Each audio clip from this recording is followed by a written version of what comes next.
قربانی گھر کے ہر فرد کے لیے ایک جانور کی ہے یا پورے گھر کے لیے ایک جانور کافی ہے؟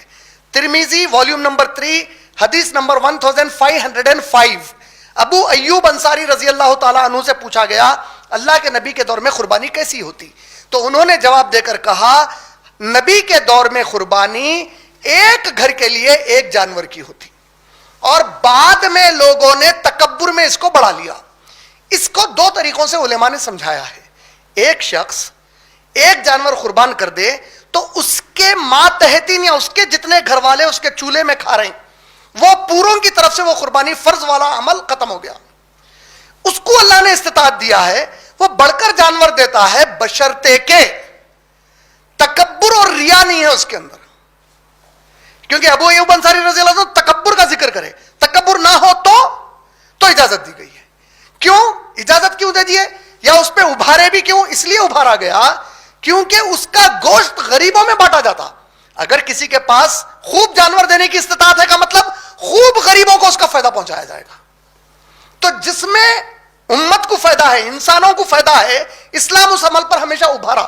لیکن تکبر اگر بنیاد بن رہا، ریا بنیاد بن رہی، تو پھر تو سورہ ماؤن ہے ہمارے لیے، سورہ نمبر 107 کی آیت، جس میں اللہ تعالیٰ، یہ تو قربانی کا مسئلہ ہے، فویل للمصلین، نمازیوں پر لعنت ہو جو نماز لوگوں کو دکھانے کے لیے پڑھتے ہیں۔ مجھے تو قربانی تو چھوڑی دو، اگر دکھاوے کی قربانی ہو رہی گیا کام سے۔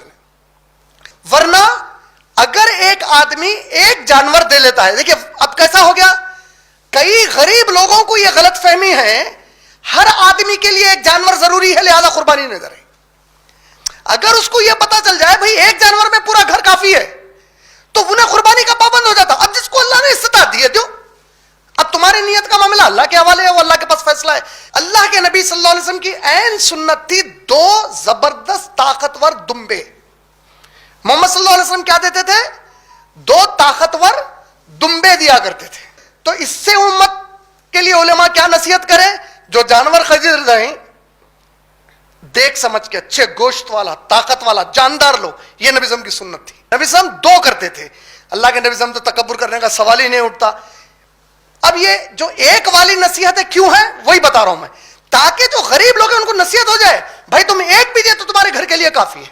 اگر ایک چولہے میں پکوان ہو رہا، پوروں کا جتنوں کا اس میں پکوان ہو رہا، ان کے لیے کافی ہے ایک۔ کئی لوگوں کو یہ نہیں معلوم کہ عورت کے اندر استطاعت ہے تو عورت پر بھی قربانی دینا فرض ہے۔ عورت کو بھی قربانی دینے کی نہ صرف اجازت ہے، اس پہ فرض ہو جاتا بعض کنڈیشنز میں۔ مثال کے طور پہ مان لیجئے ایک ایسی خاتون ہے جس کا شوہر گزر گیا، بیوہ ہے، اس کی سگی دو بہنیں ہیں اور اس کا باوا بھی مر چکا ہے، اس کی ماں ہے، اس کو دو چھوٹے بچے ہیں، یا دو بیٹیاں ہیں یا نابالغ دو بیٹے ہیں۔ یہ عورت کما رہی، اپنے ماں کو بھی پال رہی، بچوں کو بھی پال رہی، ایک چھوٹی بہن کو بھی پال رہی، تو گھر کون چلا رہے ہو؟ وہ گھر کی ذمہ داری کس کے ہاتھ میں ہے؟ اور اتنی کمائی ہے جس سے انہیں بکرا خرید سکتی، اب اس پہ قربانی فرض ہو گئی۔ جنرک رول ہے یہ۔ اور میاں بیوی ہے، میاں بھی کما رہا، بیوی بھی، آج کل بہت کامن ہے میاں بیوی دونوں بھی کما رہے ہیں۔ اگر کسی عید پر بیوی بولے یہ سال میں قربانی کا جانور خرید لے رہی ہوں تو الحمدللہ کافی ہے، وہ قربانی اس کے شوہر کی طرف سے بھی قبول ہو جاتی۔